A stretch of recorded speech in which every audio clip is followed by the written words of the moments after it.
Austin, St. Louis, Missouri, Orlando, Florida, Detroit, Michigan, Denver, Colorado, New York, Minneapolis, Minnesota, Buffalo, New York, Nashville, Tennessee, Baltimore, Maryland, Denver, Colorado, Houston, Texas, Indianapolis, Indiana, and Kansas, Missouri, home of the Super Bowl, NFL champion Kansas City Chiefs. Welcome to Lunch with Missouri Kingdom Conference for April the 22nd, 2023. Name is Aaron for your host, and Chris Rowe with Elder Lyles. How you doing, Real? Fine. And how's the family doing, sir? Fine. And Brother Scott, how you doing, sir? I am too blessed to be distressed. Right now, I got to check on the wife. She's right now within a couple of weeks for graduation. Am I right? 2 weeks from now, yep. Getting close. Yes, sirree. That's Brother Scott there. That's celebrating his house real soon, and also gonna hope that later on today will be Scott DeBow the third. But right now, we're broadcasting live on USAHotTalkers.com from beautiful Ferguson, Missouri. But obviously, we are part of Ferguson, Missouri, which is Los Angeles City and Orlando, Missouri. Also, we're going to thank you for making the Lunch with Missouri team. Missouri Team Conversation for the weekend. Especially on the business area, they've been thank you so much. Made the point what you do every weekend. Almost 108 years now. So anyway, without any further ado, we have prayer with Elder Lyles, who's the pastor of the Walnut Park Bible Chapter Church, located at 5547th Avenue. That's St. Louis, Missouri, 63120. And the word you hear be that of the Elder Lyles, the pastor of the Walnut Park Bible Chapter Church, at 5547th Avenue. You have a prayer for us. You locate that 63120. 554. You give me that again, St. Louis. Please forgive my voice. It's got that sinus time of year. But next voice you'll be that be loud and clear will be that of Elder Lyles, the pastor on the Park Bible Chapter Church, located at 5547 Middle Avenue, that's North St. Louis, 6312. Elder Lyles, how you doing, sir? Fine. And what you got here? Thank you, sir. Heavenly Father, we thank you for waking us up this morning. You didn't have to, but you did. And Heavenly Father, we thank you for a wonderful gospel, how that Christ died for our sin, was buried, and rose again. By continuing believing to the saving of the soul, continues to make heaven your home before you sleep and after you sleep. Heavenly Father, I ask you to bless the sick all over in the universe. You know what to do. And Heavenly Father, I ask you we have a wonderful fellowship with you. In Jesus' most precious name, amen. Elder Lyles, we want to thank you for that beautiful prayer, because right now, all over the universe, we have nothing but turmoil. The Bible says that, so we should not be surprised if peace will be. So, what you got for us this week, sir? I got something, but it's a revolution, Aaron. Okay. You know, people don't know what the revolution is. And I'm going to give them a meaning of what the revolution is a mixed culture of all nationalities in one, working for the better and the goodness of Jesus Christ our Lord. We need that. We definitely need that, Rev. That's a good revolution there. That's what a revolution is. Everybody right on time. Be workers together, all over the universe. We need to get on the right track and stay. Remember how Christ died for our sin, was buried and rose again. And by continuing believing to the saving of the soul, continue to make heaven your home before you sleep and after you sleep. It's I'm gonna go here in the scripture that I wanna read in Ephesians. Okay. You know, everybody get upset and they do this and do that. But here's one thing. When you do get upset, this is what you're supposed to do, according to scripture. Okay. Ephesians the 4th chapter and verse 26. It says, be ye angry, and sin not. Let not the sun go down upon your wrath. Wow, read that again, Rick. Read that again, please. 3 times, read that, please. Be ye angry, and sin not. Let not the sun go down upon your wrath. See, God, you can get angry. Jesus got angry. But you ain't supposed to sin because you get angry. Yeah, Moses got angry too. He know that, so that's all. Nothing new.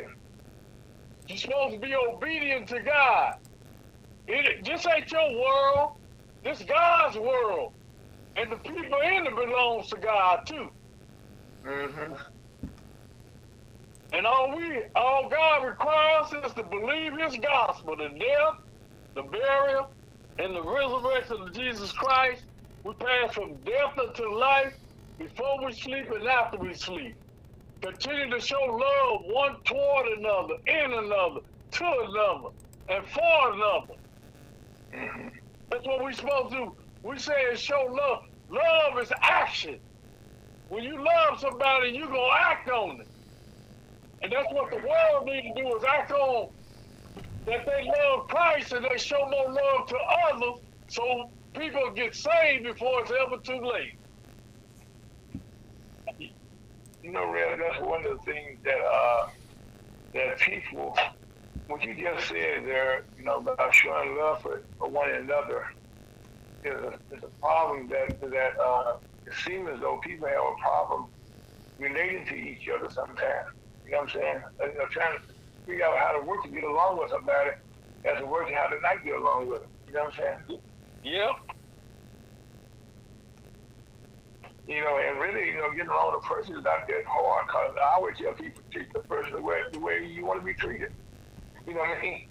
You know, and that's the best way to do it. You know, and like I said, we talked the other day, you came out of the house and said, remember I said, if I'm bleeding, give me a Band-Aid. You know, don't put no salt on me. Okay. If I'm crying, give me a tissue. You know what I'm saying? If I fall down, pick me up. Okay. Okay. But that's how you know life is. You know, when you love somebody, you know, and you want to help somebody. Yeah, right. I'm sorry, go ahead. Go ahead. I want to read something. This is where the beginning came from. This is the beginning. Okay. The beginning is Africa. Yes.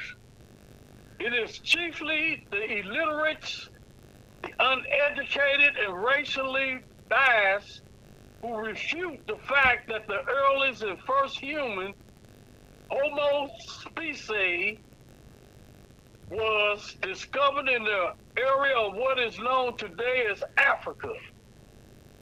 And that the place at that time was called Eden. They go all the way back to Adam and Eve. From this point, humankind migrated throughout the world. Facts have been gathered from the land of Kenya, East Africa, in the place of Lake Rudolph, where Richard Leakey, the son of the late archaeologist and anthropologist Louis B. Leakey, was co-leader of the expedition that found the bones of the earliest man.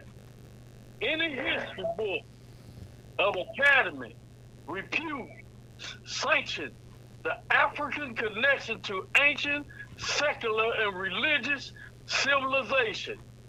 Because of abundant facts and scientific finding, it is clear that most of the Old Testament developed from Africa Eden roots. The opening of the scenario of the Holy Scriptures talks of Egypt and Ethiopia. See the following maps. At one time, Egypt and Ethiopia was considered one and the same, and very often in Bible, they are synonymous. The term Egypt was once used to mean all of Africa, which was called the land of Ham in the book of Psalms 105.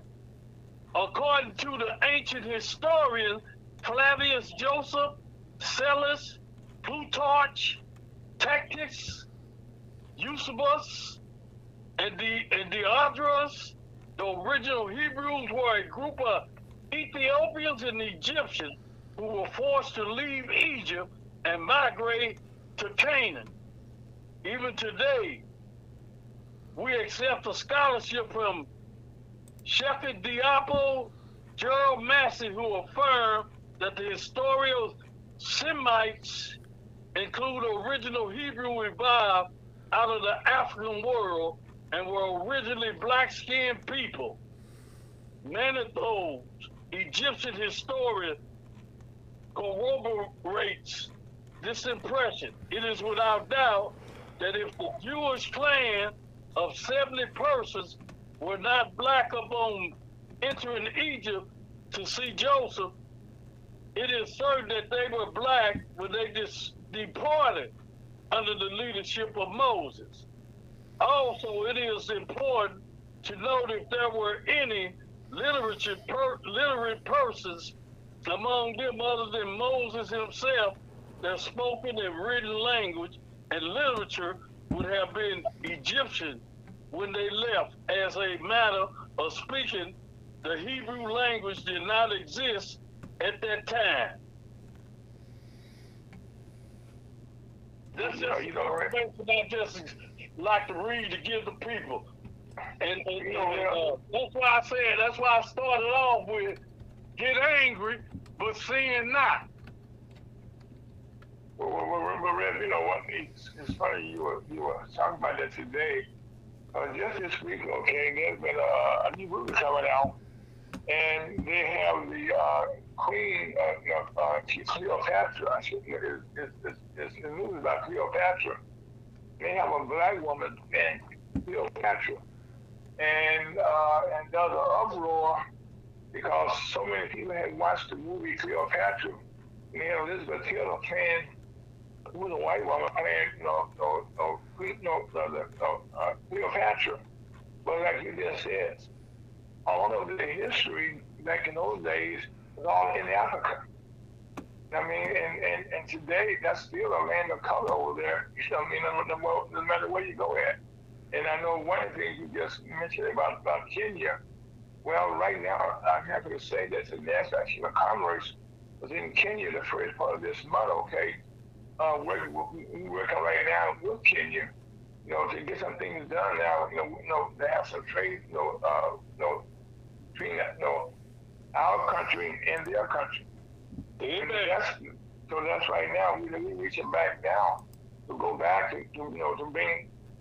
bring their resources to our country and take our resources over to their country, and we can work together to help each other grow economically.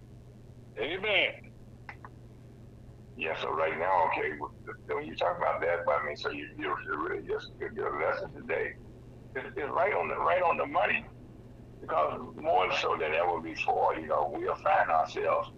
I can't say fighting amongst ourselves, but it's just people don't seem to want to get along though. Right. And you know something else? We are multicultural.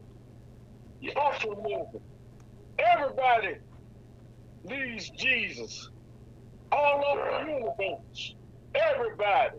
Black, white, green, orange, yellow, purple, brown, blue. Everybody needs Jesus. Everybody ought to love Jesus. That song said, everybody ought to love Jesus. Jesus. Jesus, he died on the cross to save us from sin. Everybody ought to love Jesus. Well, they ought to. One of the things that I was watching a program the other night, and they were talking about letting immigrants come into our country, and they was talking about that people coming to New York, but the Statue of Liberty had a page out there saying, bring me we was open to any. But this country right now is like you say, is a combination, okay, of all nationalities from all around the world. Anybody can come here and have a free opportunity, okay, to work together and get things done. And but it seems as though, just like you're reading there today, okay, about biblical history, what took place back in those days, and people write down, then we talk their history nowadays to understand, so we'll make the same mistakes, but also use those as building blocks. Well, right now, there's a fight right now in our country that people don't want our history of our country to be told, not just Baptist, but American history. Any type of history to be told. You know what I mean? And that's bad for our country, man. Amen. And if you don't know your history, understand who your friends are, that's why they do genealogy. Okay, they go back and you say something else, Aaron. Aaron, they cannot stop it. You cannot stop God. No. I don't care what they want to do. All this chaos going on out here cannot stop God's plan of salvation. His plan of salvation will oversee anything out there. Yes, sir. We live in the righteousness of the Holy God. And He's wonderful. He's a counselor. He's omnipotent, omnipresent, and omnipotent. He's a great God. Come on. I'm the son of the king. My father is the king. Come on. Y'all, all of us are sons and daughters of king. Yes, sir.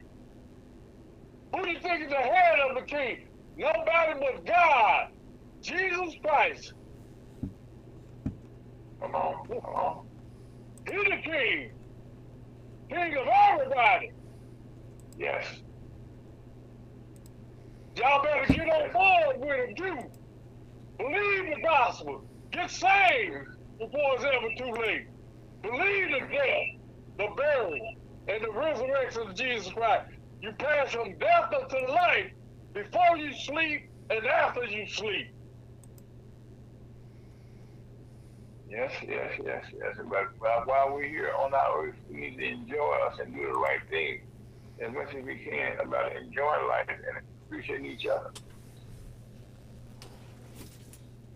And that's not really allowed that what the Bible said. As the Bible said, I tell the Bible loves me, but I know that's what it was. And the Bible tells me so. But that's not really allowed our folks in there to you. That's what the Bible said. So, Reverend Lyles, we want to thank you for that very enlightening message today and very, very timely message, okay? But one more time, we'll read that scripture, about that from Ephesians, the 4th chapter, I think the 28th verse. Read that one more time. Amen. You read that one more time. All right. 4:28. It said, "Be ye angry, and sin not. Mm-hmm. Let not the sun go down upon your wrath." Amen and amen. Amen. Reverend Lyles, we want to thank you for that beautiful timely message, okay? And again, that's Ephesians 4:28.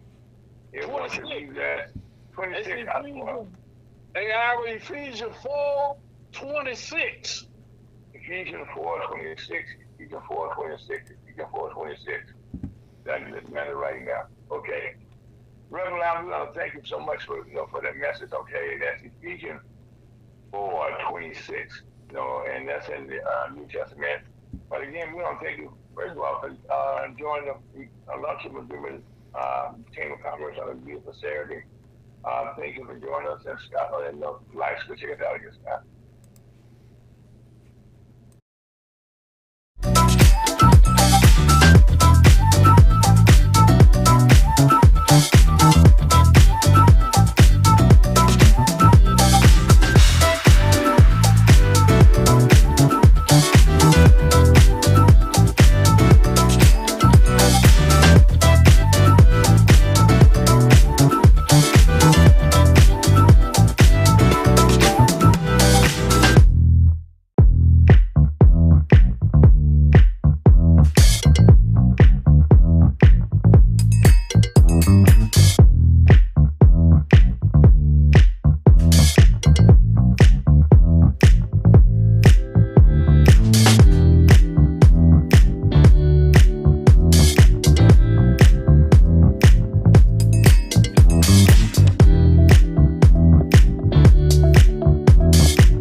St. Louis and around the world, all our listeners. And matter of fact, we can be seen on and heard on YouTube, Facebook, and Twitter Live today. And also our shows, this show will be rebroadcast on Sunday and Wednesday at 3 p.m.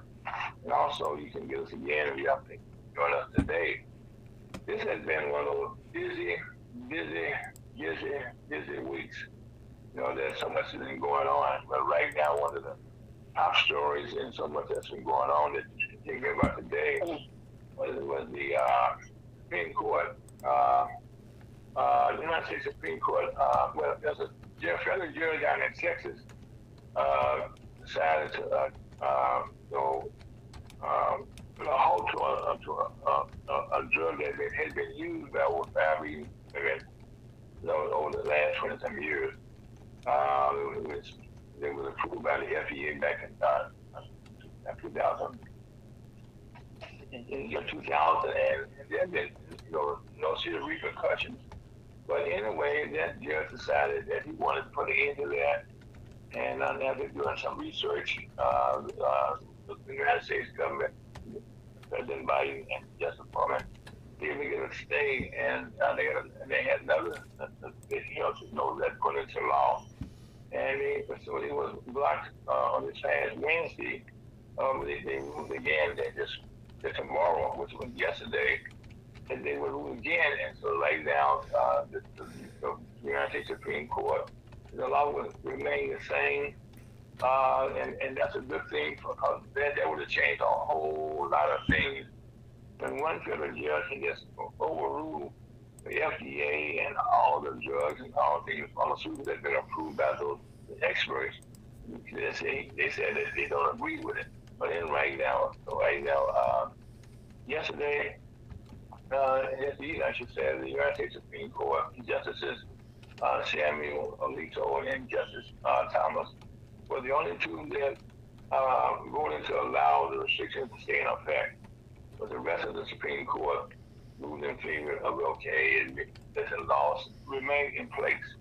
And so now, what this means is that the case will go back down to the 5th District Supreme Court, which is the U.S. Court of Appeals, which is the 5th Circuit in New Orleans, Louisiana, and right now, between now and then, on May the 17th, 2023, we will have another ruling. Now, other than that, and this is about birth. Okay, this is about people living their life and not life, and abortion and stuff. And so this is another one of the that's the Roe versus Wade, and another attack on women's rights. And also one of the things, okay, when people do their history and research, and they had this research on this judge and found out, okay, that he wasn't even qualified to do something that he did. This kind of reminds you what happened last year, when the judge down there in Mar-a-Lago, who was unqualified, who made some decisions that were eventually overthrown, and they took it to the woodshed. So I think this is another one of the rulings here, okay, that we make us the woodshed again. And also this week, it's been a bad week, okay, so I guess for young people again. Recent shootings in the United States highlights risk being posed by proliferation of guns that involve young innocent people. Those started in Kansas City, Missouri. A young man actually shot the last week, but the case became hot. It became in the news on this last weekend after the gentleman who shot this young man ran from the hall. This is a young man, 16 years old, about 5'8", something like that. But anyway, the man who shot him was 84 years old, white man. He woke up, went to the door. This big, tall black man at the door, over 6 feet tall, and he's feared for his life. So he shot him right up in the head and then in the arm. Now, after doing some research here, right now, there was a warrant applied for. And then they looked back and found out, they tried not to call this a hate crime, but it is a hate crime. Because he said, because of the man's color, that's why he feared for his life. And so as it turned out, the gentleman, Mr. Lester, has been accused by his former wife of being very abusive. His son even came out and said that his grandfather, he feels sorry for him because right now he said he's been kind of brainwashed, about racism. That's why watching Fox News day in and day out, and that's why he's kind of felt that way. So that's how he woke up in fear. So say in another shooting took place in upstate New York. Caitlyn Jenner was allegedly shot and killed by a gentleman by the name Kevin Moorhan, 65 years old homeowner, when a car. This is just when a car, the state of driven up into the wrong driveway, turned around and was leaving out okay. And the man came out and shot them, okay. And heard a boyfriend, and then they got lost. Like the GPS doesn't work way out in the road area sometimes. You can't get a signal. And so they accidentally went to the wrong driveway, and guess what? They were shot and killed. And then early Tuesday morning, 2 members of the LD tribute group, they had the practice, and this is in Austin, Texas. And they were shot by a man named Pedro Rodriguez, 28 years old. After one of the teams, you go to this parking lot nowadays, you got vans and cars that look similar to each other. And so they put on the wrong door handle, and then they walked away, and the man got out and came over and shot him. I mean, and honest mistakes again, with people just doing something. I mean, it's around. He was picking up his twin brother. He went to the wrong house by accident, on the wrong street, and just knocked on the door and got shot. Well, these young ladies, okay, they made an honest mistake, and they didn't get shot. And in the driveway, they made an honest mistake, and they ended up getting shot. And then, like I said, and then the worst of all to me, okay, was in North Carolina. This makes no sense. A little, kids were playing in the yard, and the basketball rolled into the man's yard. He came out and shot not only the kid, he got no fragment in her face, but the father's in the hospital, and also somebody hit her mother. And this man, he was ringing, and they caught him down in Florida. He returned to North Carolina, but these are shooters here for no reason whatsoever, rare. Any of us have made mistakes. Some of these, I go down long driveways. I get a U-turn. People from my driveway all the time get a U-turn. You know what I'm saying? Now, I see people going along and calling a lot. They put on do it. Oh, I'm sorry. Okay, I'm sorry. I'm not going to long do it. I'm sorry. But nowadays, hey, this is, I don't know, what to say. I mean, but right now, people have all these guns out here, and the bad part about guns, I'm for guns, okay, don't get me wrong, but be trained how to use a gun. Know what you're doing. Know how to identify a target. But just to shoot. And see, now they're saying in Missouri, I'll say, like most states right now, you don't need to take no tests. You don't need to get no training. You're going to get your AK-47, a shotgun, and you can walk down the street. And guess what? You can be 18 years of age and older. And you can get a gun. And that making no sense. But anyway, that's just something right now that's affected us all over the country, and especially for our young people. And another thing that I would be remiss if I didn't say something about it. Transgender has become a hot item all around the country. Laws are being changed, and I know here in Missouri, our legislator got information from a lady who worked for Washington University at one of their clinics here, and so she ended up leaving the clinic, and she made some false allegations that were proven to be false. But by that time, I'll say that they're gonna make some. Took her word as right. Okay, she testified, and they didn't do the background. She said the truth or not. So right now, all over the country, you see kids protesting against they've been targeted. They can't vote for themselves. I mean, like the people were being killed down there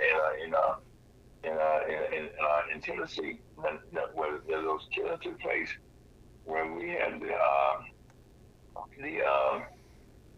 school shooting there with 3 young kids, 9-year-olds, lost their lives, and some of the adults, and House Representatives, the Tennessee 3, and 2 black boys expelled. Well,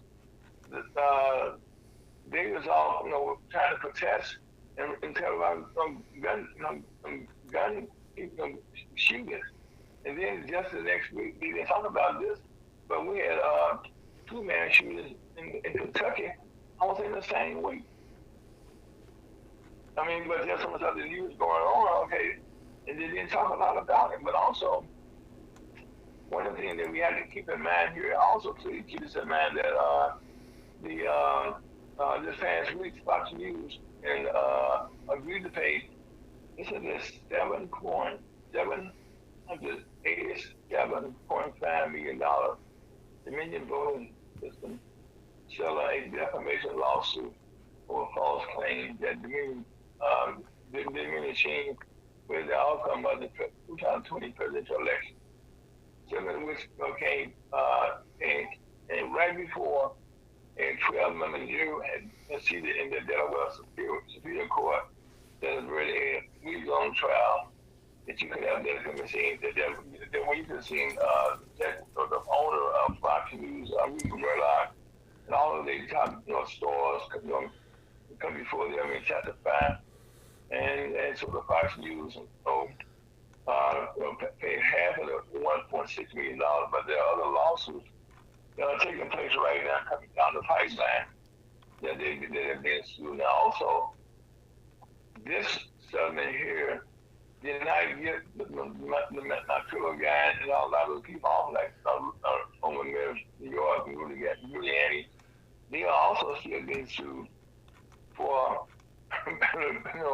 by people also about the Dominion voting machine. And so there's a whole lot more lawsuits you're going to get read about in the weeks to come. And also one of the things that I'm happy to say, and I should have said earlier in the program, that there was an update on Wednesday, Center for Disease and Control and Prevention signed off on a more effective booster schedule for people who remain at the highest risk for COVID-19. So they have a choice right now for 2015 two booster shots. They get a Pfizer for Moderna, their booster shots. Then you can get those now, to make sure that, because COVID right now has not totally gone away. And mainly because a lot of people did not get their vaccinations, and so they still, so the disease is still out here, in fact, a lot of us still wear our face masks, right, Red? Yeah. Because right now, at our age, you don't get a do-over. So I don't take any chance, okay? And also, this past week, while all this was going on, there was some lawsuits going back and forth in Manhattan, where former President Donald Trump was indicted a week or so ago. There was not a lawsuit, but a subpoena was given out by the United States House Representatives Jim Jordan Committee against Alvin Drags, the U.S. Manhattan attorney, trying to subpoena a former witness that had wrote a book after he had left the department there, talking about what had happened there. And so the trial is going on, and so they came together the other day and agreed. I said they, Alvin Braggs, and also the Jim Jordan Committee, to work together on allowing a former prosecutor, the guy named Mark Pomerantz, to be exposed, the representative of the district attorney's office be present. That's good. Now, this is some huge news here over in the country of India. And India is a very large country. But right now, India is on track to surpass China as the most populous nation in the world. China, we got a lot of people, okay, but their population decreased some years ago when they put a ban on them having kids. And so that population went down. But in India right now, and I said India is so important, the National Chamber of Commerce, the first of this month, was requested by the country of India, country summit there. They were having 20-some nations there to be a part of. I talked about this last week, so get shut. That we went back to Kenya. Well, we were in Kenya doing a trade delegation a trade mission over there. The Department of Commerce. We had a delegation there, and the delegation was there. Then we got a request to come to India. So we were able to simultaneously in two countries, to come up with an agreement in two countries where the National Chamber of Commerce has been invited into. Amen. And so right now, not only I mentioned about Kenya now, but we also been invited to come into India. And right now, India is the most, with them saying here, it has the biggest population in the world. More people. And so whereas we may be a minority of blacks in this country, but in India, there's a whole lot of black people up there. And they got a lot of business opportunities there. They want to do some trade delegation to our country with our black business. Not just black, but minority business period. Well, that's actually coming. We don't just say we want to be black. We want to be anybody that want to be with us. So but that's the thing. We are. But we're not trying to say we're going to turn down anybody that people want to do something to improve themselves. And that's what we're here working on. And also, another good thing that I can say here that we're doing is that as we here in our country, let's see here, the Missouri Senate this past week. Oh, by the way.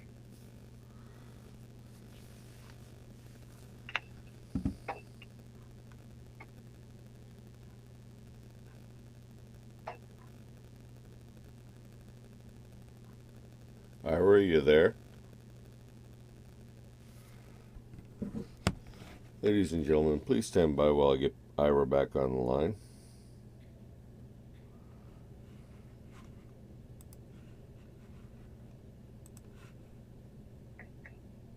Good morning. Good afternoon. Okay.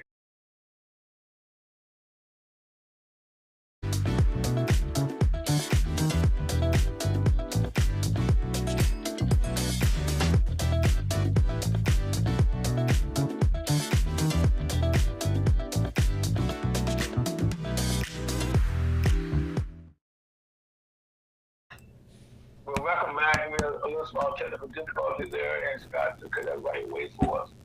But what I was saying when we were out, we were talking about Tennessee, about some changes being made down there, okay, where one of the people that was accused of himself, that the XPO after the ethics committee found out that he had harassment, sexual harassment allegations for some the insurance down there, which is a very, very bad thing.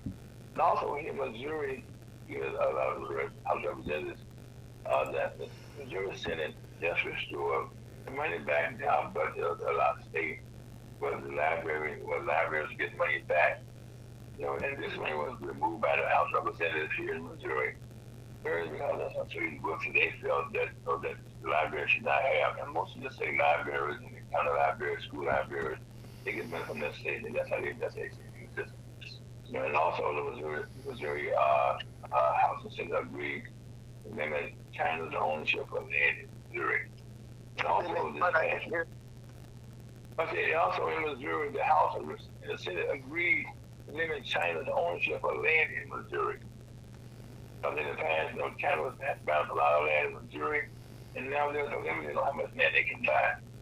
And also here in the city of St. Louis, this past Tuesday, a new board of aldermen was sworn in. And for the first time in over 100 years, they had only 14 members of the board. They cut it in half from 14. And so there's a new change there that's taking place there. And also, here in St. Louis, in St. Louis County, the hijacking and murders continue to rise and to increase in our cities. On that note, the lunch was about Kim Commerce Way, beautiful Saturday afternoon. There was also there, Scott, and that's real, man. We're about to come back with our beers. That's Mr. Kovac. Scott, take it out of here.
Good afternoon, St. Louis and the world. Welcome back to Lunch with the by Kevin Commerce Way. Beautiful Saturday afternoon. My name is Alan, folks. And today I'm honored to have one of my very, very good friends and also my mentor, also my big brother, Mr. Bill Kovac. Bill, how you doing today? Doing pretty well, thank you. You've given away my age. I mean, people with that description will think I'm 150, and I'm only 100 now. Well, that's okay. That's okay. But Bill, the longer you're here, the more wisdom you have to share. Okay. That's true. Yeah. Okay. And right now we need wisdom more so than ever before. Amen. If you're gonna find wisdom, you better go to a higher level person than me, because I'll tell you, I don't think there's a lot anymore in Washington D.C. or Sin City or whatever you want to call it. This place is going crazy. But Bill, it's funny you would say that, okay? But I can't just blame DC, okay? But around the country as a whole, you know, there's so much going on, you know, and just before we get started here, I just want to kind of let people know a little bit about this. Bill wrote a book over a year ago, and you would have thought that the book you wrote it just yesterday, because it is so timely. And the name of the book is called Reform the Ecostocracy. That's it, right, Bill? Ecostocracy, yeah. You're getting close. Okay. I was posting on what it had been in the past, okay? But people not understand what that means. Ecostocracy, ruled by the least principal citizen, is a form of government in which the people least qualified control the government are the people who control the government. And so right now, not just in D.C., you know, but also, you know, most of our state capitals, you know, where we have our legislators, you know, who make our laws and rules, also in our local city councils and also our local education board. There's total chaos right now. Am I right, Bill? you're absolutely right. It's total chaos. But I think one of the things that I do write about in the book is that our legislators, our entire government, forgets that they represent us. That there's no power given to them. The power is given to them as our representatives, and they're to uphold the Constitution and make sure that they protect the laws and to protect the institution in which they serve and to be a check on the other branches of government. They're not there to be political fighters. And as I heard you going over your list with, you've got half the board in St. Louis, and we've got the problems in Tennessee, and Congress can't come to a debt ceiling. These people, when you listen to their arguments, one saying, well, I want to win, and the other side saying, I'm going to win. But the American people are the ones who lose in this situation. And part of what's happened, especially with the federal government, is we started out as a nation of limited government. Very, very small, really, until the Great Depression in the 1930s. Government was very small, and states really did most of the work. And the federal government decided it should do everything.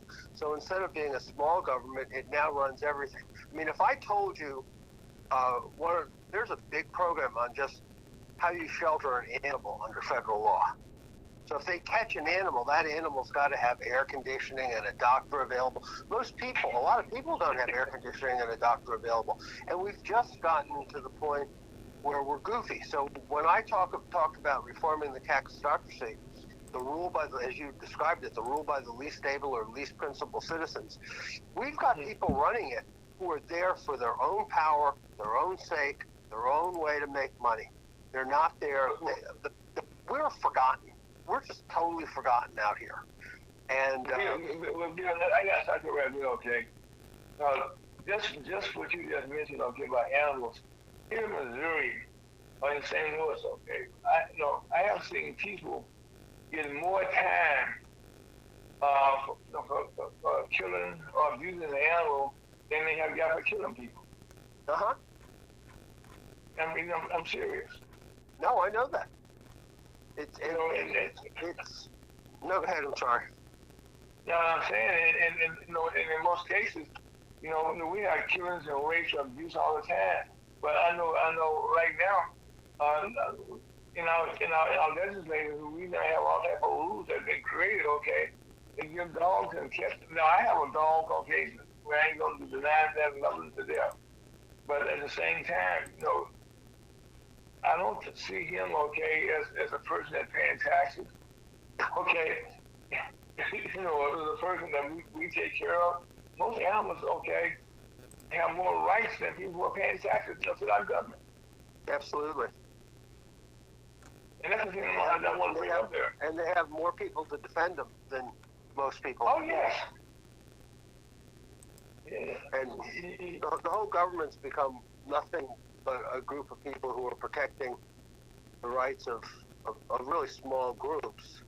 And and I mean, as long as we're on this topic, one of the things that bothers me the most is we're always complaining about money, but we will spend millions and tens of millions in Chicago and New York to put illegal immigrants in the finest hotels, and yet we have veterans who've lost arms and legs sitting on the street begging for money. That's just unconscionable. They're homeless. They're homeless. Yes. Most of the veterans out there nowadays that go around in St. Louis here, I guess for the rest of the country, majority of them, homeless, and in most cases here in St. Louis, we got a big old hospital for the VA, and a lot of those are not just homeless, okay, they also need medical attention from PSD and all type of things like that. Right. And they're not getting any treatment or any respect out here, and we have people fighting more for dog rights and dog shelters, than they do for people that's fantastic. Yeah. No, it's terrible. I mean, the other thing that's part of this whole issue of the homeless and not having shelter, the average price of a house in this country, and you and Ira have talked about this many times, the average price of a house, I think it's around $275, $300, maybe $325, but it's around there. The average price to build one unit of low-income housing is over $400,000, and if you build it in San Francisco, it's over $1 million. Yes. And 40 to 45% of the cost of building a new unit is government regulation. If we really, honestly, and truly need to help people who need a home, then we need to figure out how to get rid of the 45% of the regulations, or a good percentage of them, and get these houses built. Instead, what we have is we're putting people in expensive hotels. We're trying to bring them food on the street. Get them a house. Get them a job. But let's do something that really moves the ball forward. We've been talking about this low-income housing, I don't know, 50, 60, well, we've been talking about it since the 60s. Well, how can you have something that costs more to build than the average person can afford to buy a house for? So if it costs at a minimum $400,000 to build a low-income unit, but the average price of a house is $300,000, most people are buying $300,000 houses because that's what they can afford. Why should we spend $400,000 for a homeless person? Let's get rid of the regulation and get the units down to $200,000, and start building them as opposed to talking about it. That's what the problem is. And you're not well, Bill, I'm not sure how you know in D.C. on the East Coast there, okay? But I know that here in the state of Missouri, and also Illinois, I know in this metropolitan area here, there are a lot of people being forced out of their homes because of code enforcement. Where, when homes were built, rules have changed, okay? Said, you got to change this out. You got to put this in. You got to have this type of maturity. You got to have some new rules now. And so in St. Louis, we had over a couple thousand homes, okay, that people were put out of because of code enforcement. And now we have those homes sitting vacant here. I do mean vacant here. Then they got to be tore down, okay? And a lot of them are good brick concrete, brick homes out of St. Louis, Missouri used to be known for bricks. And now we're getting homes that big homes are kind of hard to come by nowadays. All big homes. It's because right now bricks are kind of hard for him to build a big home like we used to. But now, it's just being tore down. And those bricks, I know, I know that those bricks sell cost so much more now just to get some bricks from a home. The bricks are more valuable when the house is torn down than when the house is standing up. No, it's terrible. But when government's run by people who don't have any common sense or brains. And I don't mean it, and I do mean it in a derogatory sense, but sometimes you have to look at the properties you have. Like around here, we don't have that problem where they're moving you out because of code violation. We have a different problem. We have people who are elderly or sick, and perhaps, they don't pay a tax bill or something. They may owe a couple $1,000s in taxes, and the government comes in and takes their home and keeps the proceeds. I mean, same here. This is insanity what we're doing, but it all comes back to. It all comes back to we meaning you, me, the people, everybody who gets up every morning, goes to work, and goes to the polls and votes. We put these people in office. And, the problem is us. We've got to find people who really want to serve, who want to be fiduciaries to the citizens, and we don't have them right now. Everybody's into politics for their own benefit. Right now, people go into politics to make money. Nobody should be in politics. They shouldn't be starving to death, but they shouldn't be making money. And if you look at it, especially at the federal level, they go into politics and they make their $200,000 a year, and they come out and they make $2 million a year. It's really sort of this revolving circle of here, you want to make money, go into politics. Around here, we don't have like a big high-tech community where people can make tens of millions. But what we have is the government, and if you go into the government and come out, you make a lot of money. And I'm going to put Missouri here again, okay? We just had Senator Blunt, okay, who has served, for many, many years, okay. He was the House representative, former governor here. Well, right now, he's just retired, and now he's making more, twice the money, okay, that he would have made, okay, he was making in Congress now, 3 to 4 times the money now, and he's hitting a whole division for a law firm, okay, how to go back and lobby the government. Sure. It's pretty common. I mean, if they can make the money, they should be able to. But what's happening is it's not that they're making the money because they have skills or brains. They're making the money because they have connections in government and they can kind of deal with the government that helps them and hurts us. That's the problem. It's not that they're making money. If somebody comes up with a new product and does something that's really innovative or has something that sells and people really want it, that's fabulous. But if you're going in, the only thing you're selling is your connection to the guy in government who writes the checks. That's wrong. That's really what it is. It's their money, their value is not because they have skills or brains. Their value is because they have a connection with a person who can write a check to them. That's what the problem is. Well, Bill, again, I just have to use Missouri, okay, as an example here. Just in the last month here, we have a lottery, that most states have now, right? And so they're attempting to pass a law now that if you win for the lottery, that you cannot quit your job and start working for a company, okay, that will survive the service to the lottery.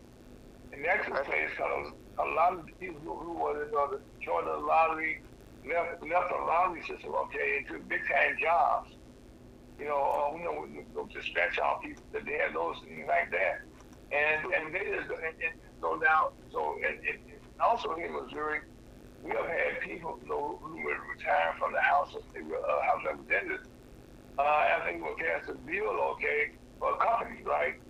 Then that company would have them right out after we have had people step down, but the leader of the House Representatives here stepped down from the leadership post and took a job with the company that for the bill he just passed the last session. Yep. I mean 4 or 5 times more money. That's not right, Bill. It's not. But again, we tolerate it. The people, we get to vote every other year. Sometimes, like in Virginia, we vote every year because we have off-year elections. But if you elect that kind of a person, that's the kind of government you're going to get. I mean, the government is nothing more than a reflection of the people who vote for it. And if we allow corruption to go, I hate to say it, it's our fault. And, look, you're doing your part. You've got your radio show. I do my writing. But we're a country of 325 million people, and a lot of people who don't pay any attention to it, and this is what we get. Also, Bill, we just got right into talking about the book, okay? But let us talk a little about Bill Kovacs. I met you when you were the United States Chamber of Commerce, so let's start there. What did you do prior to, tell us a bit about Bill Kovacs? I know you got 2 beautiful sons, a beautiful wife, and a beautiful daughter, and then I worked with, in the past. Tell us a bit about Bill Kovacs. Actually, believe it or not, I started my career on Capitol Hill. I was a counsel to a member of Congress, and then I became chief counsel to the Transportation and Commerce Committee. And that was probably the most exciting job I ever had because I was there, and it sort of gives my age away. Do you remember when the Penn Central Railroad went bankrupt and all the railroads in the United States were going to stop, commerce was going to stop? Well, I was the chief counsel to reorganize the railroad. Oh, wow. So that was really a very exciting time because if we were under a court order to get it done in a year, and we got it done in 10 months. And here was an example where we reorganized, I don't know, several 100,000 miles of track, millions of employees, uh, businesses, long lines, short lines, you name it. Yeah, that was humongous. Okay. We did the whole thing in 10 months because we worked at it. We knew we had to do it, and we knew we had to compromise to get stuff done, and we did it. Mm-hmm. I didn't care whether you were a Republican or a Democrat or a socialist. All I knew is we had a railroad that we had to get done, and we got it done, and that was really exciting. Just so you know, after I did the railroad, I never did any transportation work or anything like that at all. just so you know, and it wasn't that I had I made my contribution and that was enough, and I wanted to do something different. And the next thing I did is, as chief counsel, we got the Resource Conservation and Recovery Act done, RCRA, which regulated hazardous waste. And if you remember at the time, we had rivers like the Cuyahoga River in Cleveland was on fire. Mm-hmm. We had landfill dumps all across the United States. Well, RCRA cleaned all that up. So that's what I did. After that, I decided I'd use my law degree for much longer than I ever intended. I was in private law practice for about 18 years, and I did a variety of things. Mostly, I did some trial work, did some environmental work, just a variety of things just to sort of keep the lights on. And then after that, a friend of mine became president of the U.S. Chamber and asked me to come over and serve over there and run the Environment, Technology, and Regulatory Affairs Division, which I did. And I have a lot of fun. It's where I met you and Harry. And Doc, and it was just, it was a lot of fun. It gave me the chance to travel all over the United States and meet people and give speeches in various places, travel in foreign countries. It was a lot of fun.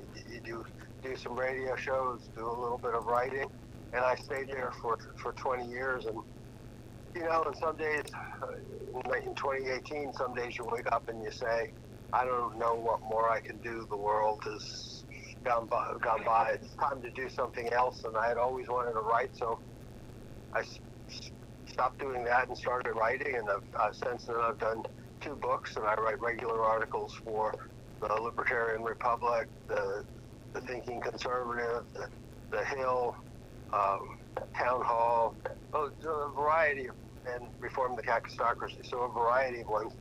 And then periodically I talk to my friends on the radio, like you.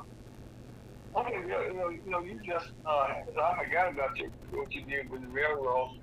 In the last 6 months, okay, we have had a lot of railroad accidents that have been, real bad accidents. And most of the time, we're finding that some of the laws that have been probably established, you did probably years ago, have been kind of rolled back. What are your thoughts right now on the industry and the railroad you would advise them now to kind of look at? Well, I mean, look, there's no excuse for a railroad having accidents with trains going off the track. It's just that simple. Railroads aren't like rocket ships. These are 2 tracks that have to be level for the entire length of the trip. These are not, we come up with all these things. You've got to disclose what kind of materials you have. I mean, a lot of the hazardous materials were not disclosed. Nobody seemed to know what was going on. When we put the hazmat laws together, it was really pretty simple. It was tell local emergency people what's on the train in case there's an accident. It's really pretty simple. The tracks have to be straight. They have to be level. They have to be tested periodically. Railroads are not. I mean, yes, the CEO is going to tell you the most complicated thing in the world. Look, when we were doing the reorganization, we had probably several 100,000 excess miles. And we were told by the unions and the states and the farmers, everybody told us, if you can't take this away, you can't take this away. If you take this away, the railroad won't work. And we had a very good study done by Princeton University, or Mathematica. And what we did is we did an analysis of where does all this freight go? How does it get there? And what we found out is the same thing applies to railroads as applies to everything else. 90% of the freight went on 20% of the track. And we didn't need all of it. We just didn't need everything else. And there were places where you had an entire railroad serving one farm. Well, isn't it cheaper for that farm to get the material to a railroad station than for the entire railroad to go to the farm? I mean, you just have to apply common sense. You're dealing with people, and sometimes people, the problem is, and I'll tell you this honestly, I know a lot of people in this country. Most of them really are smart. They're not smart like they can do calculations and they're going to go in and do a math formula or physics or quantum mechanics. They just know you got to have straight tracks for a railroad. The railroad, the principles have changed since the first railroad. You got to do segments, the tracks wide. You know what I'm saying? Yeah. They got to have segments. As a small kid, I was downside. I used to walk on the railroad. We have fun. And when the train can't get off the track. Yeah. That hasn't changed. Okay, they still make all that noise. They got to have engagement now, but now some of the problems they have that are a common sense thing that they redid. Okay, they're not checking the brakes on the train to make sure that they, and like you just said earlier on, that maintaining the track in your train is like maintaining your car. Well, it's one of the reasons why they have vehicle inspections for automobiles. You got to go in every 6 months or every year, or whatever you go in for. They check your brakes, they check your lights. Why do they do that? So your car doesn't lose its brakes while you're driving. And the same thing, but I'm sure that the railroads are like everybody else. If you look, and in some fairness, we started this years ago. When we were doing reorganization, there were so many people working that was called feather bedding at the time. But you might have had 100 people working a train when you needed 20. Well, right now, those 20 are probably down to 2. Right. So nobody's really checking anything. They're just sort of assuming everything's working. And it goes back to like automobiles. The reason you check is so that you don't have the problem on the road. Again, it's common sense. You don't need to be a railroad engineer or any kind of an engineer to figure this out. It's like you check the tracks. Well, the thing that mostly we find now that the brakes on the trains are overheating, and they now have sensors on the trains. I guess now they hold electronics that somebody know, or then they'll either lock up, which is automatically, and naturally they lock up. And I think another thing that I have found fascinating is that I never saw trains as long as they are now. And here I just also feel they now have locomotives. I always was taught, I'm not always taught, that's what I seen or saw, that the locomotive was at the head of the train and pulled the train. Now they have a locomotive in the middle of the train working. How does that work? I don't know, but I'm assuming what it is to be able to pull some and push some, just to make them longer. But again, it's every time you add something, every time you add length to it, it creates other problems. Just like, why do you think they have limits on truck sizes? Right. They have limits on truck sizes because it's harder to control a big truck. Well, it's got to be harder to control a big train. And right. But what they're saying is, well, we're making the transportation cheaper, and maybe they are, but right now, the railroad industry in the last 50 years has become extraordinarily profitable. I mean, when the Penn Central went bankrupt, they were really losing money everywhere, and the work rules everything was terrible, and that got straightened out. And now they've gone to the other extreme where they save every penny they can at the risk of safety. I'm shocked because I think the people of East Palestine have been very, very patient in waiting for both federal help and state help, and they're sitting there with a lot of toxic waste that nobody knows what it is. I don't know if it's harmful or not. I'm assuming it probably is. But, you know, I'm surprised that they didn't, several things didn't happen. One is that as soon as the spill occurred, that they didn't, because there was water involved, that they didn't invoke the penalties under the water laws and hazardous waste laws and Superfund, because all of these chemicals went immediately on the ground. And at that point in time, day one, second one, there should have been federal orders out there for a cleanup. Not a cleanup right away for the city. There should have been cleanup by the railroad. The railroad spilled it. The railroad should have gotten there, and the railroad should have cleaned it up. Not this idea of, well, we're going to wait 14 days and see who shows up and see if there's any federal money. And no, there should have been an immediate, you spilled it, you clean it up. And that it's that simple. So, funny you were mentioning that. Yesterday, Joe Biden signed an executive order that will create a White House Office of Environmental Justice. He said what he wants to do is ensure that poverty, race, and ethnic status without need to worse exposure to pollution, environmental harm. And this is what it's saying that right now, you just said here, the Republicans call for less regulations in oil, in oil production to lower energy costs. While they take it away, make it cheaper, they're making more money. The price they're hauling down bill more expensive. yes. So they're not losing money. And they said they're making billions and billions of dollars. But like you said, something that caught my ear here. Get down to maybe 2 people, put it on a train where you have 100 people or 20 people. That's a problem right there. Right, that's a huge problem.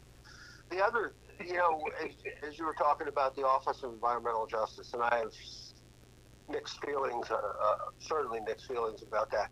Number one, the environmental laws of the United States should apply to every community equally. Thank you, sir. If you can't pollute in Beverly Hills, you can't pollute in East Palestine. It's that simple. And they're setting up an Office of Environmental Justice to say, well, poor and minority communities have been more affected. They should have the same legal protection as every other community. There's no reason, just because East Palestine or whatever is poorer than someplace else, or East St. Louis or whatever, it doesn't make any difference. Right. The environmental laws, and I think we make lawmaking too complicated. In other words, the environmental laws applied everywhere equally, and everybody was cleaning up the mess wherever it is.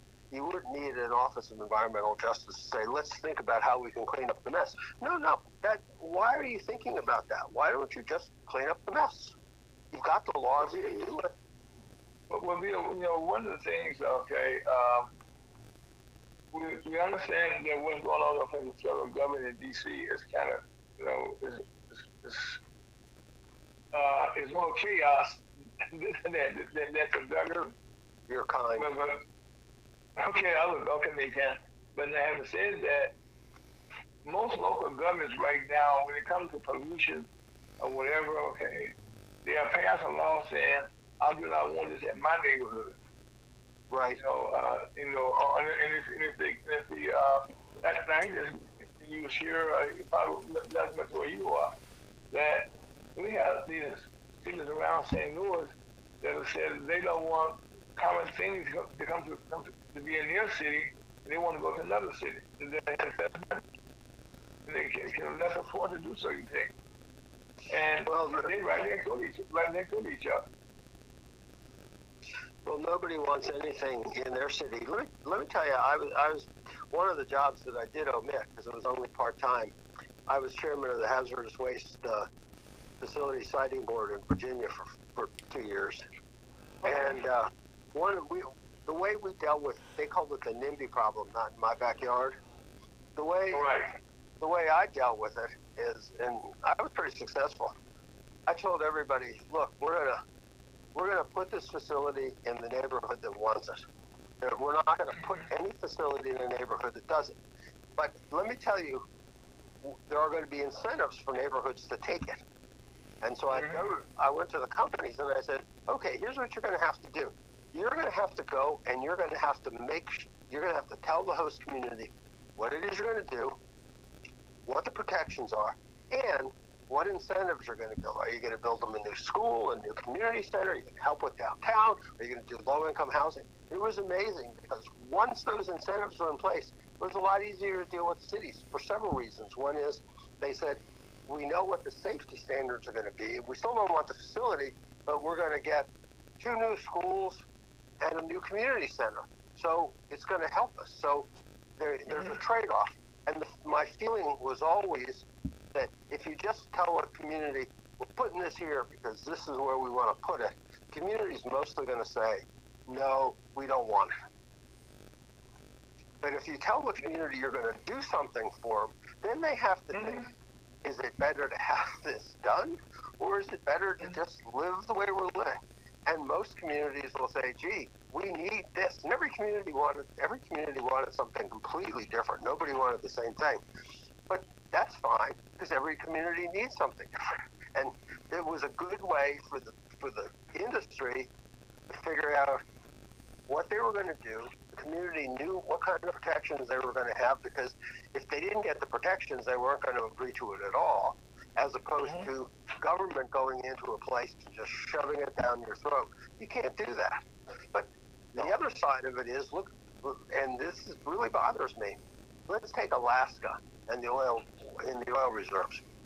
There's an example where Alaskans, especially the indigenous Alaskans, want the oil companies they've always wanted them to pump oil. Why? Because until Obama, Alaska generated so much profit from the oil business that it actually gave every citizen, it paid citizens. It didn't collect taxes. It paid citizens to be citizens in Alaska. And the few times that I was up there, because I was dealing with the indigenous people, especially in the Pebble Mine, I mean, they were crying to me saying, please don't let the government shut this down. This is our only source of income for our entire community. And you have to realize that certain places like Alaska, where they have a lot of oil and they're way out of the way, they haven't had any spills other than the Exxon Valdez, but that was because of a drunk captain. That had nothing to do with, the pipelines. A human error. And some communities might want oil, and we should let them have it. But what happens is the national organizations, like the environmental groups, they organize. They don't live in Alaska. They don't even want to be in Alaska, but they don't want Alaska. They don't want Alaska to pump oil. Well, that's wrong too. So when you get to these, local community things, I think there really are ways to handle them. It's just that, again, you gotta get government out of the way and bring in people who are just frankly have common sense. Some days I think it'd be better just to have people elected to Congress randomly. In other words, take a dart and throw it against the wall or something, or pick people out of the telephone book or whatever. You can't do any worse. Well, I wouldn't be remiss if I didn't bring this up, okay? George Santos, New York Congressman from New York,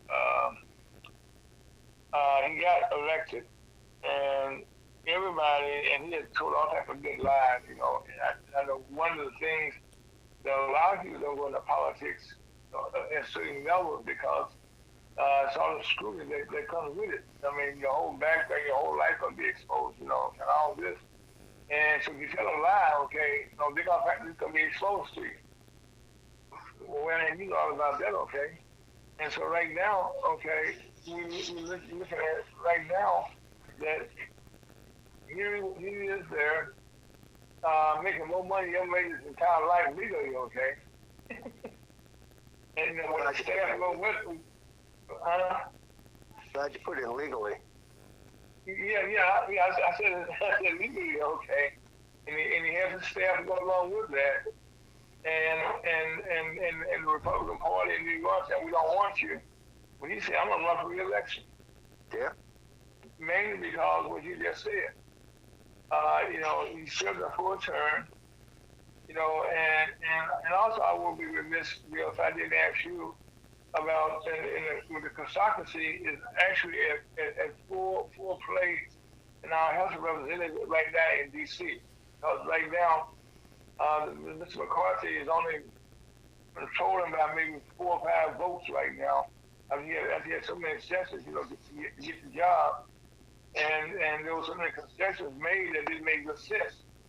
That he made different people, okay, they cut deals.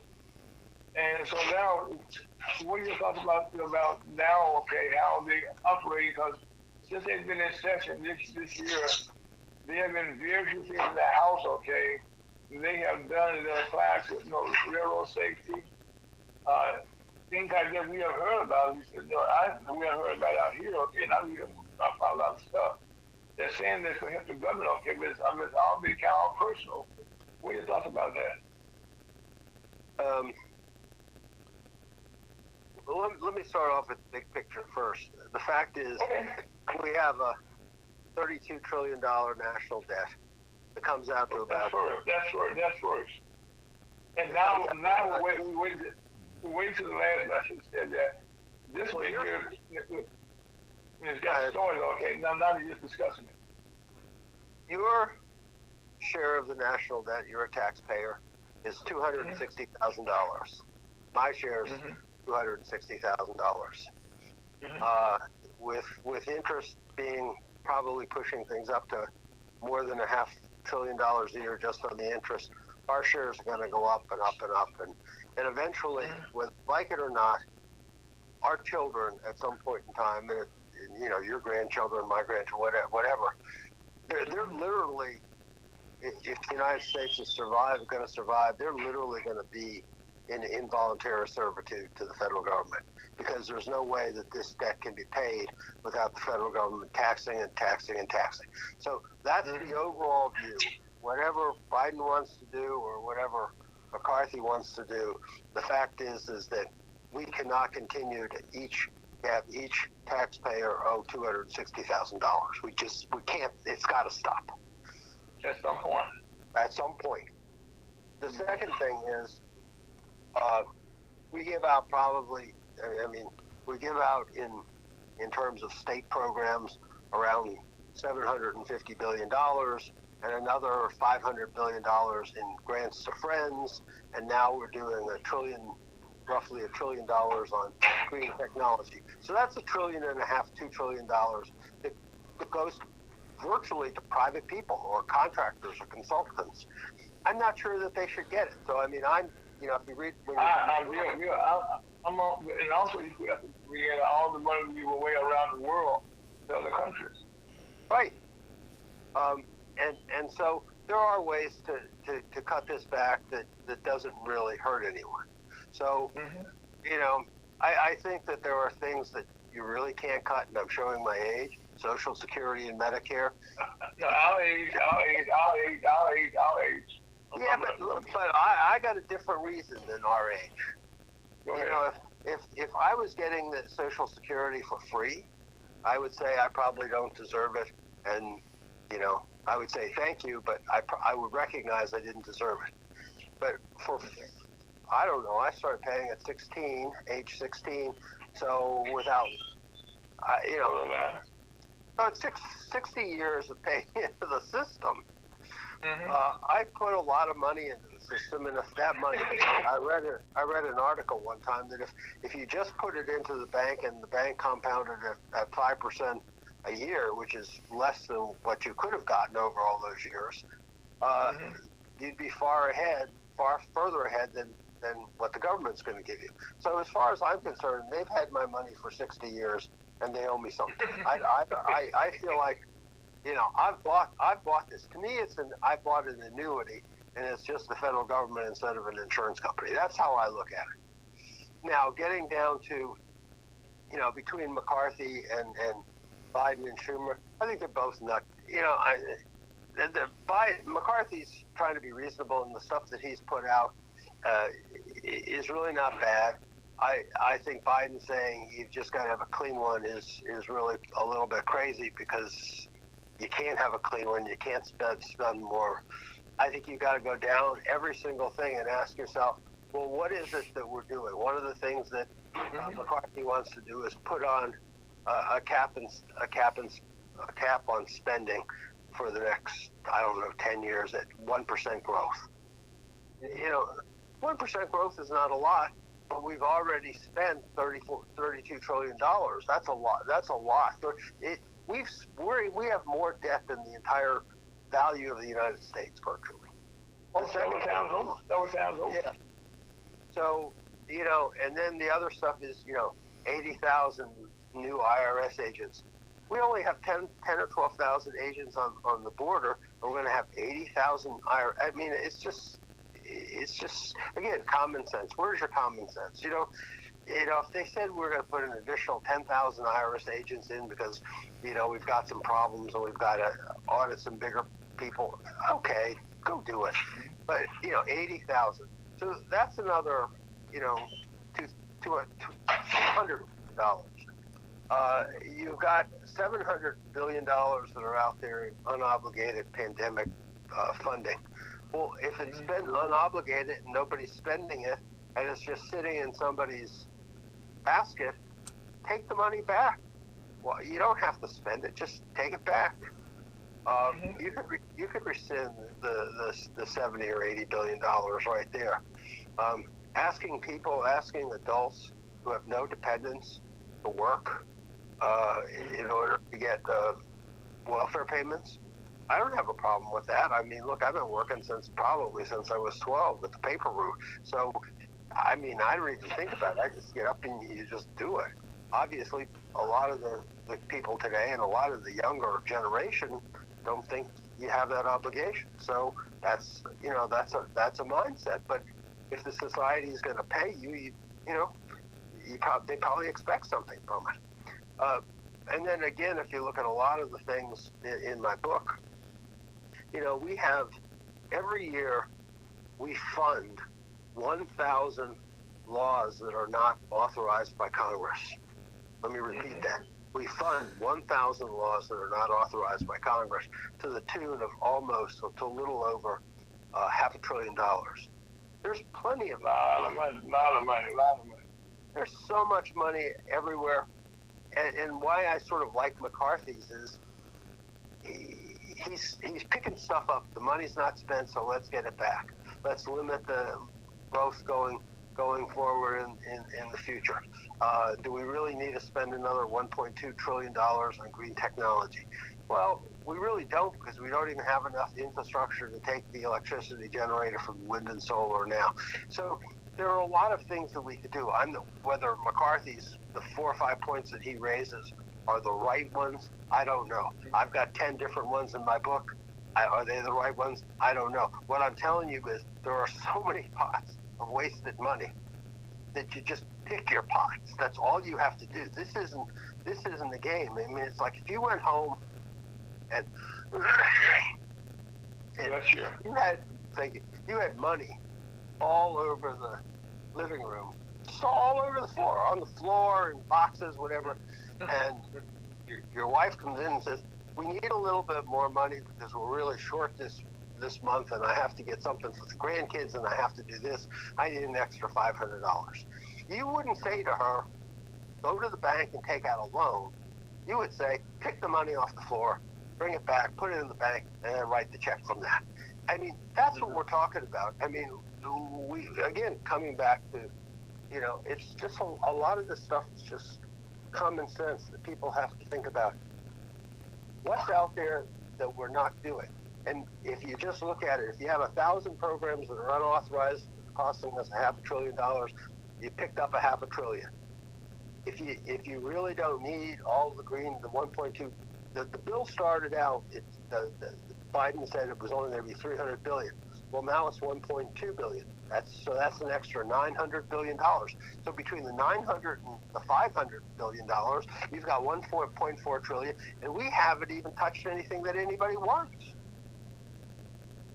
Yeah, well, look, I have to agree, okay, that in our country, that, and I looked at some of the things that you mentioned there, and like that, some more things that, okay, that we support, like, Saudi Arabia and different countries like that, you know, Europe, places like that who got who money, and we give all those people money, you know, and they got money.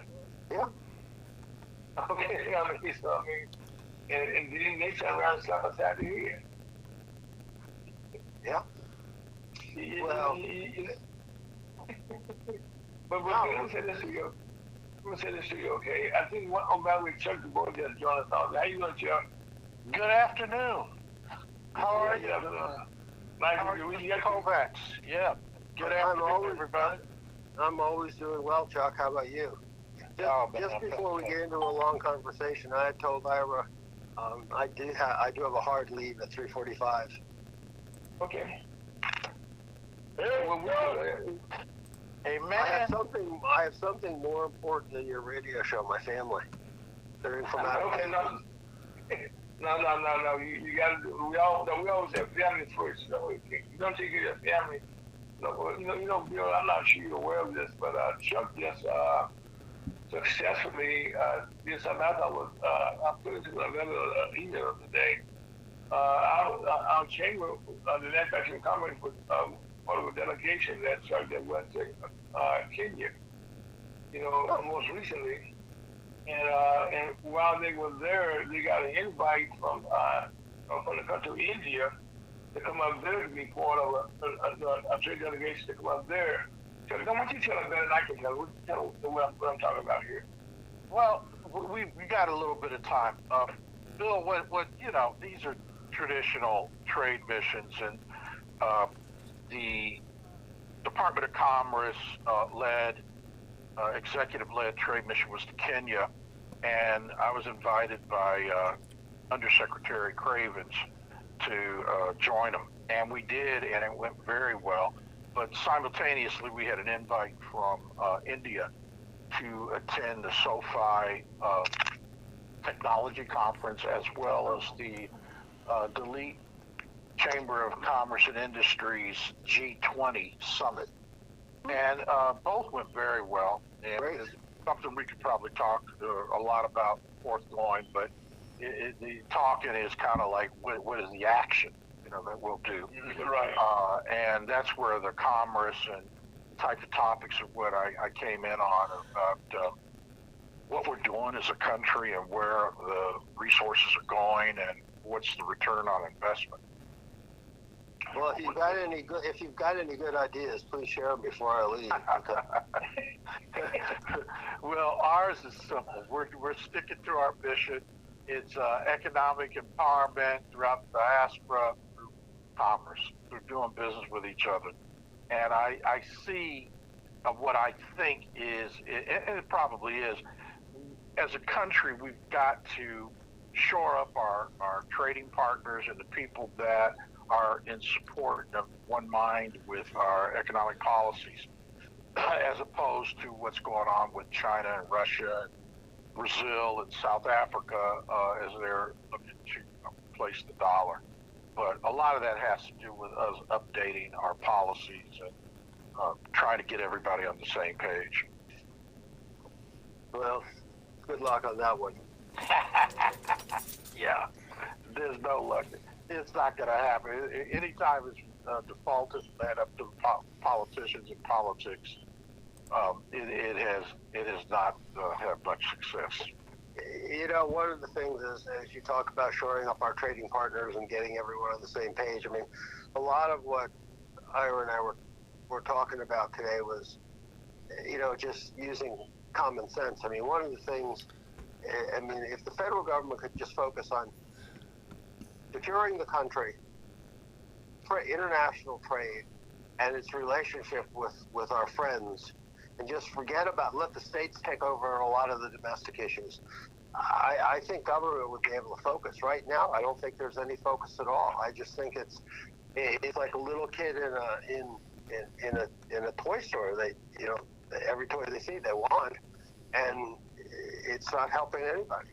there's no focus in our government today. I mean, if you look at, and I don't want to get into China or debate because I got to go soon, but if you look at what China's done with the Belt and Road Initiative and the amount of money it's putting into developing countries and resource bases and the acquisition of resources for the future and colonizing the moon, it's pretty frightening considering, that we've got a defense secretary who talks about what kind of books he's reading over the weekend to get keyed into the culture. It's a problem. I mean, that's my view. And I think that there are things we can do, but we've got to begin focusing our attention on the debt. And I agree. I think we've got to focus on our friends and our partners. Whatever. I know. And also, before you came in, okay, what we were kind of focusing on, okay, on Bill's book, the autocracy, about at least the people who should be governing.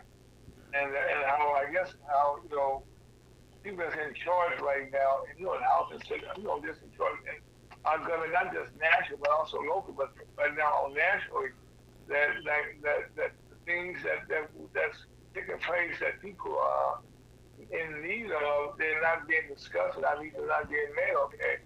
Or just said they're like in a candy store, and they just pick up things that they think they want to have, but they're not, just what we need to have in our community.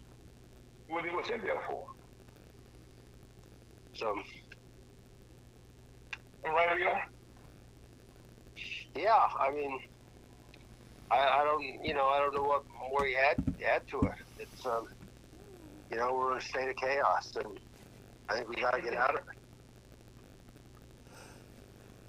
But I will let you and Chuck figure that one out. The next half hour, I expect that the world will somewhat be saved.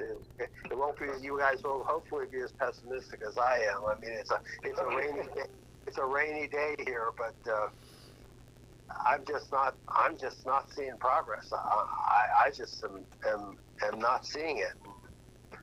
Chuck, tell me if I'm wrong, but I'm just not seeing it. Well, you're absolutely right, but you don't. It doesn't have to be subjective. If you just go by the facts, there's no productivity. There's nothing coming out of it.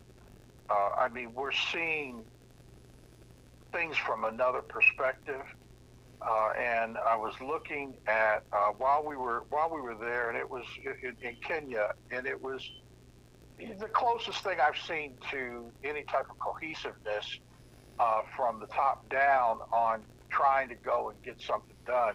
But while Kamala Harris, our vice president, was there, she was trying to talk about human rights, but it was really gay rights guised as human rights. And they stopped her mid-sentence and said, we don't have that problem here. We have some legislation, we have some things we're doing it, but we don't even need to talk about that.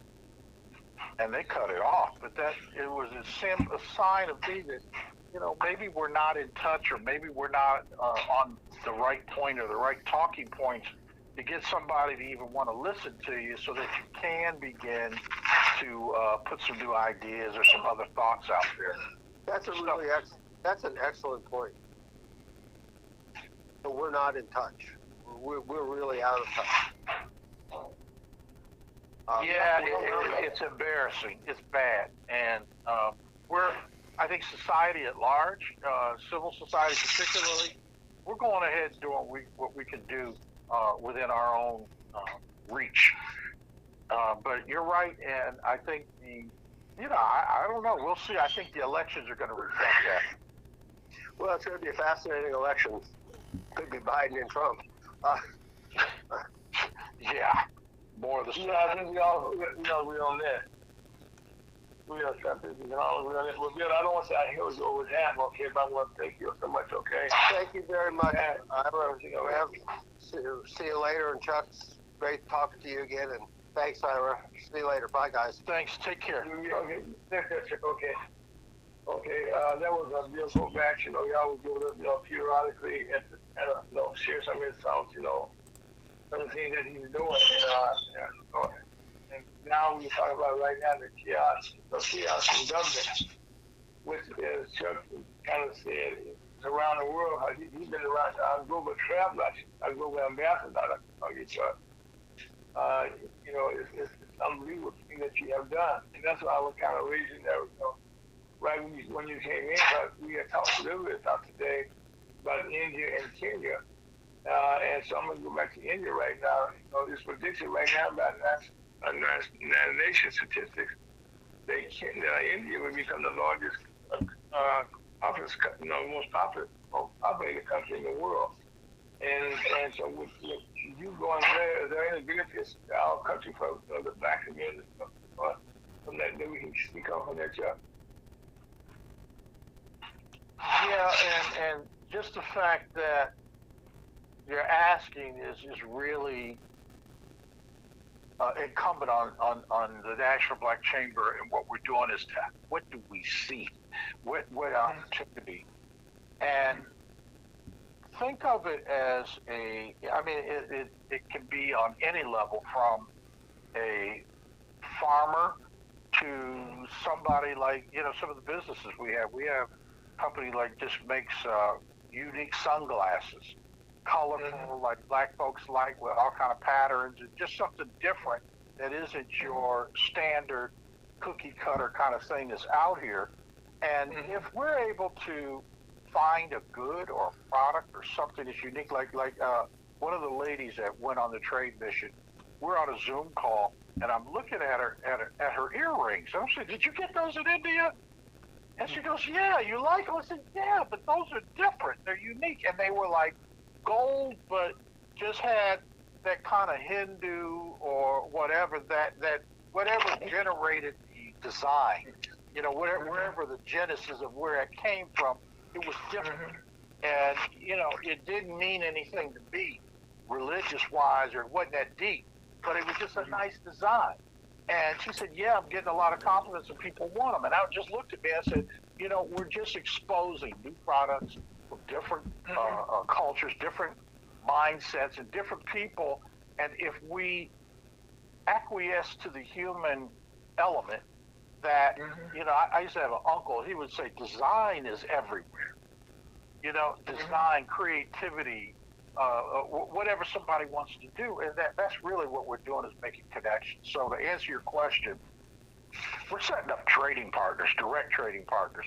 You have an Amazon now that you can get your product on, and don't tell them where the buyer or what you buy, don't tell them where it's coming from. But it isn't sufficing all needs. And a lot of people just want to say, "Hey, can I have, through my website, can I find somebody, or can I learn what you all learn? Can we experience what you experience?" So they want to understand entrepreneurial development. They want to understand exporting, importing. They want to understand what might be available, because in other countries, they're not giving attention to small business, and they don't have organizations such as ours that is dedicated to that, as opposed to, as Bill was talking about, the lack of getting what we need from our government. So, they want us to be big government and depend on it a lot. But boy, look at all the stuff we don't have. So let me give you another example. Yeah. It's home. So let's say we got small farmers. And when I say small, I mean they don't have a lot of land. In some cases, they may not even have a tractor or a plow or whatever, but they can grow what they can grow with their old style, old hand. Like, get out in that field and pick it, or bring a bunch of people over. We're going to have a pick party, and we're going to try and harvest our crop. Well, there are like an old days. Yeah. I mean, but the old days are the current days in a lot of places still, from that regards. So how do we address that? But then that person can still sell what they've got. So in Africa, what they were doing is they would take, let's say somebody with 10 hectares or something, they're growing rice, but they would allow them to put it in something like a storage Ziploc bag type of thing, and they would be able to deliver it to somebody else that wants to buy it. So you didn't have to have bushels and tons and all that and be a commercial farmer to have any type of sales. But what happens when you do that is you are directly connecting with the consumer. The middleman is somewhat knocked out of that, because what they'll do is like with the coffee, people growing coffee, they'll sell a kilo bag of beans. That's 2.2 pounds of green coffee beans, and they'll sell it for like $2.50. But when you roast it, which is what we call adding value, you added value to it. When you roast it, and then maybe you even grind it or put it into a can and it's grains and it sells, that's one thing. So what's a can of coffee cost in the store? Well, then what's a cup of coffee cost? You go into Starbucks and it's like $4.50, $5 or more for a cup of coffee, of which this high quality coffee that was coming, like let's say Kenya, or it comes from Jamaica, or it comes from Costa Rica, or Colombia, or Uganda, or Ethiopia. So some of the best coffees in the world, Arabica coffee, they're only taking a small percentage of it, like in a Starbucks. And so 17% of that coffee is so strong and gives so much flavor. They'll put some Robusto coffee with it. It doesn't have that much flavor, and you'll have a much cheaper product, but it's still selling for $5 a cup, or whatever the cost is. So by not having a roaster, not having that end product that can go to the consumer, the grower is cut out of it completely. And you can't afford to operate a farm if you're always marginalized to the minimum, the smallest amount. So that's part of what we're doing, direct business, doing business with each other, and in the process of that. So, Ira, when you talk about minorities and, how many people, and, we're brainwashed into thinking that we're too little or too small. But when you start aggregating groups that we can work together, let's just say it's no more common denominator than we're all small business. That's frightening. That's frightening to big business. All of a sudden, you say, this is like, we get crazy, but meat. What's going on with the meat now? They're doing so much stuff that a lot of people become vegetarians because they know they can't trust this factory type of production that's going on and what they're doing to the animals and all that. And so you look at it and say, well, here's a small farm, like in Kenya. They were asking me about pork. They said, we can't get enough pork. And part of the problem is they don't have the feed. They don't have the ability to raise livestock. And the ones you see going up and down the road look like they haven't eaten. I mean, they're, and so it just makes you say, I don't know, I could go vegetarian today. I don't need to mess with that because it's not right, and they're trying to force nature. They're trying to force nature's hand. And whether there's a drought or whether there's all these other things going on, we're not using our brains as much as we're trying to use machines to force something. So with the innovation, go ahead. One of the things, that I kind of go through the note, the other day, but one of the things is that I think the National Chamber of Commerce has a unique network, of the older diaspora, that we can kind of connect all of these people, the small people, itty-bitty people, all of them, the other itty-bitty people, and they can sustain each other and go together that way. It's one way we can do that. We change it. We just agree. Yeah, and let me give you another example. You talk about India. How many times has somebody said they went to 7-Eleven or they had a store in the hood or something, and these Indians or these Pakistanis or these people from somewhere else were in there running? It's kind of like Chinese. The Chinese have a reputation in a lot of countries that they'll be the shop owners, they'll run the stores, but they don't love you as a customer. And they, suspicious or treat you a certain way. Well, part of that is they don't know it's like that. You know what I mean? And we're dealing with the bottom end of the economic ladder. But when you go up and tell like the people that are backing them or financing them or stocking them and making it possible for that retailer to be in business that is backing his homeland, the godfather, the mothership, back to the source of where all their energy and power is coming from. And they say, no, wait a minute. We got to respect that culture. We got to respect those people. Or maybe you don't really need to be trying to export people as much as just get your goods going and make the money, but put a black person in that position. See, if we can work together or cooperate, we get resources, because at the same time, the American bank ain't trying to hear you. They're not trying to put you in position to open that store. To open a 7-Eleven or even a little gas station, a convenience store, you need close to $500,000 worth of inventory. Think about it. All those little things of toothpaste or the little tchotchke things you see by the cash register or whatever. Each one of them things, man, it costs. You got to pay to have it in the store, and you're not a real store if you don't have inventory. If you don't have products to sell. So we're talking about a lot of different things here, but that's really what it comes down to. But more importantly, we don't have the answers as much as we've certainly got the problems or the challenges. And if you can solve a problem, boy, you can have a business. Yeah, I think that's what it comes down to at the end of the day. Or he can, like you said, come with an idea, okay, that can be transferred internationally. We'll be, it'll be. So let me tell you where I was going with the agriculture piece on the fruit and vegetables thing. 5 minutes, gentlemen. So we've been asked, and it's been coming up, and so we're going to do it. We've been asked to come up with a youth entrepreneurial development program.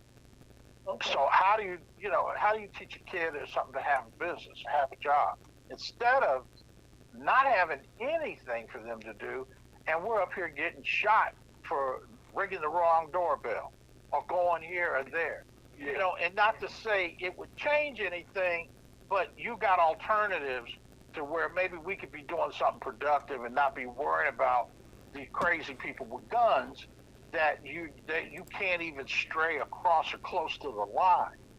All these people that were shot in the last week or something, they were all like innocent of doing anything. And so if we can connect those kids, like let's say with fruit and vegetables, and they live in a neighborhood and we're organizing, we're teaching them like the same way back in my day when I was growing up, one of the first jobs you could get as a kid was a paper route. And you learned some of the principles of business from your paper route. And service, you had to deliver it, and then you had to collect. You had to go back and get paid for your newspapers that you've been delivering all week. So you understood a little bit. You learned a little bit. Like, I think I was in maybe 5th or 6th grade. The value. Yeah. So I know we're running on time. But so if we could... Let me say what you just said, okay? When we saying here in Ferguson, Missouri, sometimes I talk to the mayor about bringing you out here. We trying to kind of address things of that nature, okay, by young entrepreneurs. How we can kind of start at that level, okay, and acclimate them to understand the basics and stuff, so they can go into it, learn how to do business people early on in their lives. So I think that's a great idea. Yeah, so we're gonna set it up so the kids, and it really there will be incidental at their age, but they'll be able to have, whether it be a food truck, a food cart, or a central delivery point within a neighborhood where now there's nothing. There's a food desert. So we'll be able, and these are going to be some of the biggest and best quality, healthy type products because they're small farmers. And the big industrial buyers, the Whole Foods and all them, they're going for industrial farms. So anyway, these are just some of the little ideas. One person comes and says, hey, what can we do for these kids? Another person says, hey, I got these tomatoes. What am I going to do with them? How I can't get to market them? Like I said, but you ain't got to have a ton of bushels, metric ton to ship. If we could just farmer number 1, 2, 3, 4 through 10 or 100 put what you got, we'll market, but we'll sell them like it's a bulk thing. But then we'll also sell them as individual. Because we got enough food deserts here in the St. Louis area, okay, that we had some farmers, okay, we can make something to get in. That's one thing we had tried to do a while back. Remember that rep a couple of years ago? We were trying to work together toward that, with the North Vaccine Commerce. But anyway, that's something, you know, we had started already, but we were going happy to kind of be a part of that as usual.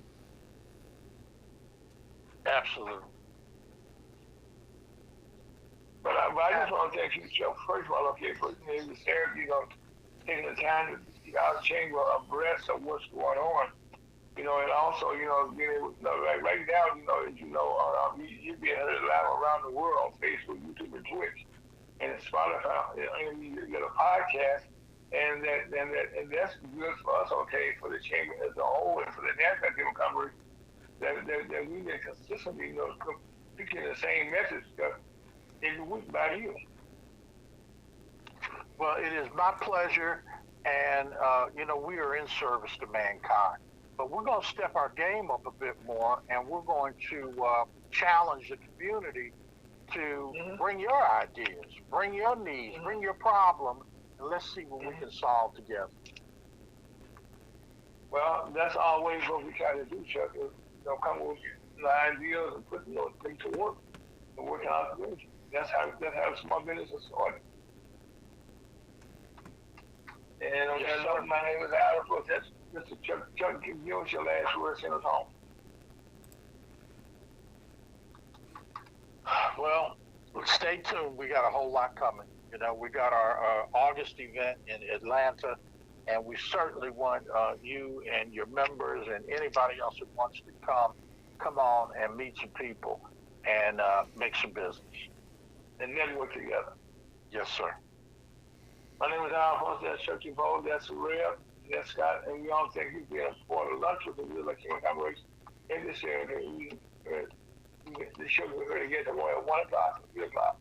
Live again from 1 to 3 tomorrow on Sunday and at 3 o'clock on Wednesday. Thank you so much for joining us. My name is Alphonse. Life is good and keep you safe.